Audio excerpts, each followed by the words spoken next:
Subscription, जैसे कि अभी हमने थोड़ी देर पहले बात करी कि सब्सक्रिप्शन या कोई भी आइटम जो रिसीट एंड पेमेंट से कहां आनी है, इनकम एंड एक्सपेंडिचर, उसकी थोड़ी सी फिल्ट्रेशन करनी है आपको अगले और पिछले साल के अमाउंट्स जो हैं उसमें से हटा देने। वही किया हमने क्या लिखा, amount receive during the year, कि साहब इतना अमाउंट पूरे साल में रिसीव है।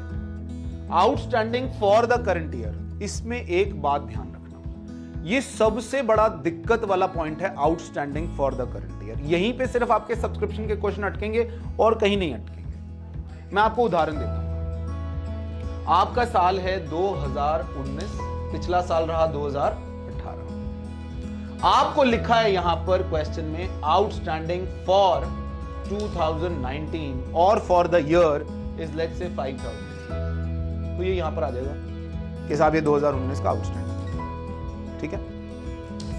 यहां लिखा है आउटस्टैंडिंग इन 2018 वाज ₹6000, ठीक है, और क्वेश्चन में ऊपर लिखा है रिसीव्ड 2019 लेट्स से 1 लाख रुपए, 2018 लेट्स से 4000 रुपए। हमको जो रिसीट एंड पेमेंट में सब्सक्रिप्शन रिसीव लिखी है, इस पॉइंट को बेटा ध्यान से समझना, आपको सब्सक्रिप्शन का कोई क्वेश्चन परेशान नहीं करेगा, सिर्फ इसको ध्यान दे देना जो मैं कह रहा हूं। यहां पर क्वेश्चन में जो रिसीट एंड पेमेंट अकाउंट बना है, रिसीट एंड पेमेंट में लिखा है सब्सक्रिप्शन रिसीव 2019 की मिली आपको 1 लाख और 2018 की मिली आपको कितनी, 4000 रुपए, ठीक है। अब इस बात को और इस बात को आप रिलेट कर सकते हो क्या? कैसे? इस बात को और इस बात को कैसे रिलेट करोगे? पिछले साल 6000 बकाया था, इस साल उसमें से 4000 आ गया। साधारण बात है, पिछले साल कितना बकाया था बेटा, 6000, आ कितना गया, अभी भी कितना बकाया है, 2000। अब क्लाइमैक्स कहां है? अगर यहां बोलता साहब आउटस्टैंडिंग फॉर 2019 तो ठीक है, आउटस्टैंडिंग एज ऑन 31/3/2000, यहां उसने थोड़ी सी स्टेटमेंट चेंज कर दी। उसने कहा आउटस्टैंडिंग 31 मार्च 2019 को टोटल आउटस्टैंडिंग अमाउंट जो है वो 5000 है। समझने वाला बच्चा ये समझ जाएगा कि इस 5000 में 2000 पिछले वाला भी है।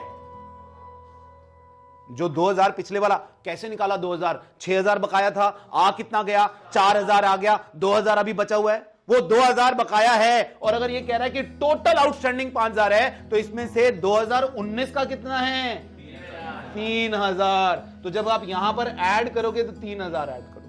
अगर तो देखो बेटा वो बोलता है clearly outstanding for the year 2019, तो कोई प्रॉब्लम ही नहीं है, तो आप पूरा 5000 ऐड कर दो। नहीं, मेरी बात समझे, आप पूरा का पूरा 5000 ऐड कर दो। लेकिन वो कह रहा है outstanding as on, outstanding as at, outstanding on this date. तो अब आउटस्टैंडिंग ऑन दिस डेट का मतलब है पिछला भी कोई बकाया होगा तो इसमें इंक्लूडेड है। अगर वो कह रहा है outstanding as on this date, तो यानी इसमें पिछला भी कुछ था, तो वो भी इसी में है भैया। अगर इसी में है तो उसमें पहले उसको निकालो, और प्योरली किस ईयर का निकालो, इस साल का, कि 2019 बेटा मेरा इनकम एंड एक्सपेंडिचर बनाने का पहला ऑब्जेक्टिव यही है कि मुझे इस साल की इनकम और इस साल का खर्चा दिखाना है।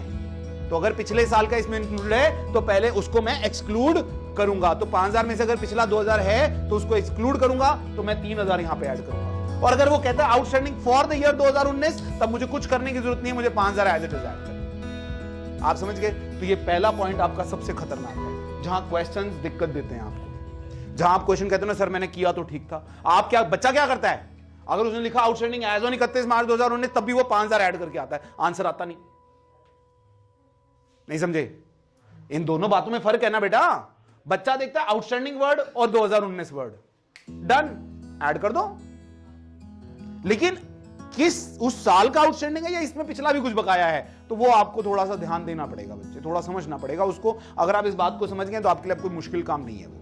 Then received in advance last year, किसी ने एडवांस दिया था लास्ट ईयर, कौन से साल के लिए दिया था, 2018 में किसी ने एडवांस दिया, कौन से साल के लिए, तो वो इस साल का है, तो हमें उसको ऐड करना है। आउटस्टैंडिंग लास्ट ईयर, किसी कोई पिछले साल का किसी का बकाया रह गया था, उसने नहीं दिया उस साल, इस साल वो ले आया, तो वो हम माइनस करेंगे क्योंकि वो इस साल का कतई ही नहीं है।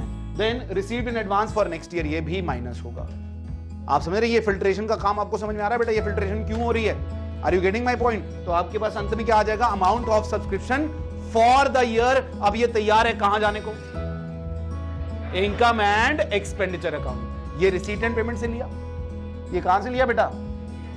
उसमें फिल्ट्रेशन करी, कहां ले गए?